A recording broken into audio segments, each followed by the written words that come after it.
Hey guys, today I want to be talking about the off season and why it's super important to not let this opportunity slip and to make sure you're constantly practicing and maintaining and improving the current skill that you have so far. I'd love to go deeper into why practicing in the off season is a super important thing that you need to be doing right now, but before I do that, let me first explain the differences between micro and macro in Fortnite. So micro is your individual mechanical play. This includes things like builds, edits, making sure your movement is good, your aim is a micro ability. All these different things fall under that micro category. These are the minor things, the tiny details, aka mechanics, right? Macro is the game sense, deciding to go dead side, making sure you have a good position for surge, your game sense, which side to tunnel on in endgame. This is super important to understand in order to understand why practicing an off-season is really, really important. So let's ask ourselves, what are we doing when FNCS is in progress or about to happen, aka not the off season, right? We're mainly focused on scrims, and scrims, while they do help with micro in some capacity, they mainly focus on the macro of the game, right? So a lot of people tend to be decent at the macro because they spend so much time in scrims, but not so good at the micro. And this is exactly what off season is for. In my personal opinion, the best time that most players can develop their micro is during the off season. You want to be able to practice your edits and create a daily routine to do Raiders course. Like, there's so many things that you could do to really make sure that you're focusing on your micro this offseason to make sure your aim is solid, your edits are solid, your peaks are solid, your movement's solid, and really just put this together so that it complements everything you know about the game in the game sense capacity, right? All the macro that you've already known because of the amount of scrims that you've been doing. A lot of people fall behind on the micro. They become really good IGLs or they become really, really good at the game sense of the game, but they can't execute on what they already know because of the fact that their micro is so bad. Whether it be, fighting that's holding them back, whether it be their aim being really bad because, they do a correct peak, but they can't close on that impact that they need to continue on into that end game. There's just so many different things that you could be doing in the off season, and that's one of the things that we'll be discussing further on into this video. All the different options you have to improve your micro ability in Fortnite. Now, before we get started, I really want to just mention that if you're a player that's really, really good at micro, maybe you're a wager player, but doesn't have the game sense required to succeed in FNCS or solo cash cups, then this is the complete opposite for you. Don't focus on your micro since you're already so good at it. Really try to up your game sense and improve it to an acceptable level where it's not holding you back anymore. With that said, let's get started with all the different options that you have at your fingertips to improve at your Fortnite micro abilities. So we have 3 different options here to improve your mechanical ability or your micro ability. The first option is to play Raiders Peace Control map and have it so that you play at least 20 minutes a day. It's so much better to do 20 minutes a day to build consistent improvement rather than the alternative, which is to play, 3 hours a week and then not play for the rest of the week. That is something that I feel that most people commonly do. They play a large amount in one day and then don't play to compensate, because they've done so much. They don't feel like playing for the rest of the week. I don't think this is good practice. You need to get into the daily routine, and then doing it every day is really, really beneficial. When you do something consistently and do a little bit every day, it's really, really beneficial as compared to doing a lot in one short period of time. This is because when you do a large amount of practice in a short period of time, you will get diminishing returns. So let's talk about why Raiders map is really, really beneficial. I actually like this a lot. I think it's not just for piece control. There's a lot of things that you can practice in your micro abilities other than piece control in this map. So let's talk about editing walls at a different angle, right? The old edit courses tend to have you go in a straight line when you're editing and not really create that difficulty that Raiders Peace Control map has. So that's the first good thing. The second good thing is the fact that you can practice your peaks because these bots actually shoot back at you.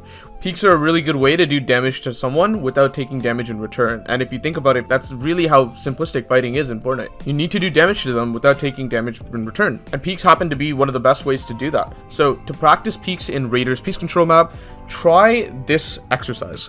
You're gonna try to go through the entire Peace Control map without getting hit by the bot once. This will actually train your brain to get into the good habit of not over peaking every time you make an edit, or even making wide edits when you do make an edit, right?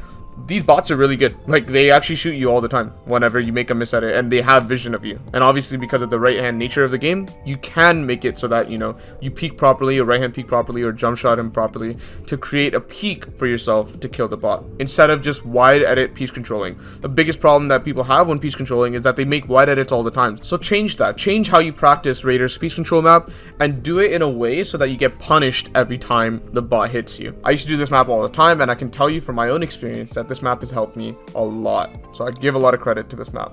The second thing that you need to be doing to improve your micro ability is aim duels. Now, funnily enough, Raiders has a map for this as well. So here's the code for that one. And aim duels is a really important aspect of fighting in Fortnite, because sometimes you do need to force a 50-50, or a 50-50 is forced onto you and you don't have an option but to hit him back. You have to shoot, you have to hit your shot, and sometimes this is the only option that you have. You don't have an escape, right? So aim duels can help you in this situation because you've put hours of training beforehand, before you're in a situation in a tournament where you have to win a 50-50, and you practiced your aim in this exact scenario. Raiders actually does this a lot, so this explains why his aim is really, really good and his mouse control is really, really good. And practice it in game can offer benefits that aim trainers cannot. So a lot of people have found that practicing the aim trainers provided in game provide a lot more comfortability with your micro skill, in the sense that you have to practice your movement during aim duels. And obviously practicing your aim while strafing left to right to dodge the enemy shots is a whole different beast. This is something that aim trainers do not typically provide, and even if they do provide it,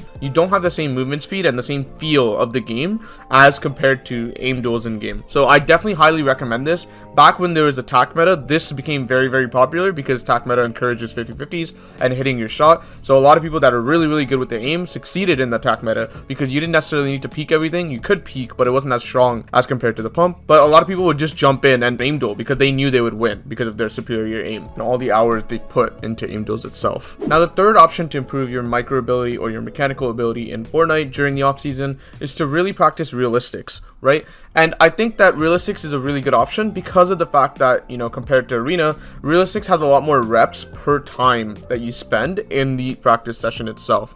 For example, you might get 100 fights in an hour in realistics as compared to 20 to 30 fights in arena. Like, it's really, really beneficial to have more reps sometimes, especially if you already know what the problem is. For example, if the problem is that you always make wide edits and you're not making as many window edits, you know, tiny right hand peeks, then you know that, okay, let me just go into realistic and let me practice that one aspect of my game instead of going to arena and finding a person every 5 to 10 minutes and then, you know, practicing one window edit rep. That's not a good effective practice routine. I personally think realistics have pros and cons as compared to arena. Arena is more realistic than realistic, if you will, because of the fact that sometimes usually people get a beam, they get jump on you. It's actually held in the real map, so there's elevations, and map count being a thing, you know, the fact that you have to farm every now and then and be aware of your map count. So like, there's a whole bunch of different things like this. So while that is the case, realistics has its benefits. It's the fact that you can practice so many reps in a short amount of time. If you do know what your problem is in fighting and you want to fix something specific, realistics is a really good place for you to go ahead and fix that problem. I highly recommend that you do this a little bit every day as well. This can be really beneficial for your fighting abilities and, you know, your awareness of your own map count as well, which is something that I find that a lot of intermediate players don't tend to keep track of. So yeah, guys, that's the video.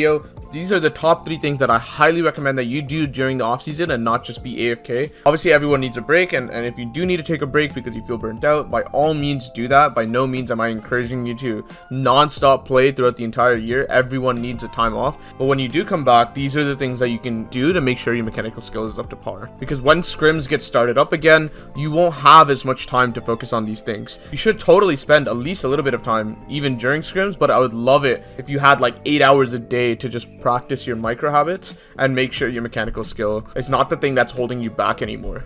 Now, a lot of people might ask me, okay, how do I stay motivated to do all of these things? Off-season is a really dry time for competitive and there's nothing going on. So how do I stay motivated to do these things? Lucky for you, my very next video is on exactly that topic, how to stay motivated to grind Fortnite. With that said, thank you guys so much for watching my video, and I will see you guys next time.